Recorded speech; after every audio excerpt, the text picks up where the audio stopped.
ನಮ್ಮ ಎರಡೂ ಪಕ್ಷಗಳು ಬಿಜೆಪಿ ಮತ್ತು ಜೆಡಿಎಸ್ ಪಕ್ಷದ ಮೈತ್ರಿಯ ಒಂದು ಹೊಂದಾಣಿಕೆ ಏನಿದೆ,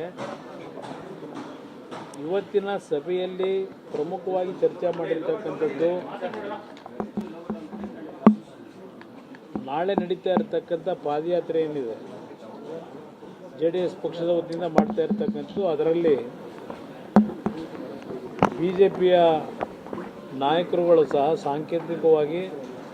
ಆ ಸಭೆಯಲ್ಲಿ ಭಾಗವಹಿಸ್ತಕ್ಕಂಥ ಒಂದು ನಿರ್ಧಾರ ಎರಡೂ ಪಕ್ಷಗಳು ಸೇರಿ ಮಾಡಿದ್ದೇವೆ. ಈಗಾಗಲೇ ಬಿಜೆಪಿಯ ವತಿಯಿಂದ ಬಿಡದಿಯ ಒಂದು ಇಂಟಿಗ್ರೇಟೆಡ್ ಟೌನ್ಶಿಪ್ನ ವಿಷಯದಲ್ಲಿ ಅಲ್ಲಿಯ ರೈತರ ವಿರೋಧ ಏನಿದೆ, ಆ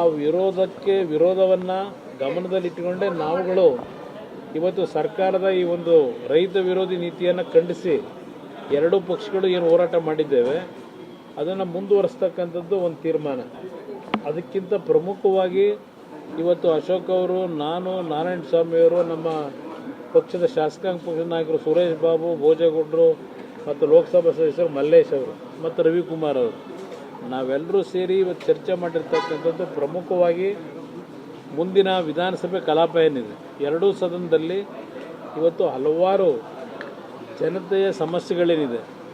ಆ ಸಮಸ್ಯೆಗಳಿಗೆ ಅವರ ಪರವಾಗಿ ಧ್ವನಿ ಎತ್ತಬೇಕು ಅಂತಕ್ಕಂಥದ್ದು ಪ್ರಮುಖವಾದ ಅಂಶ. ಈ ಸರ್ಕಾರದ ಹಲವಾರು ಜನವಿರೋಧಿ ನೀತಿಗಳಿರ್ಬೋದು ಮತ್ತು ಈ ಸರ್ಕಾರದಲ್ಲಿ ಇವತ್ತು ಮಂತ್ರಿಮಂಡಲದಲ್ಲಿ ಇರ್ತಕ್ಕಂಥ ಒಂದು ಸದಸ್ಯರುಗಳ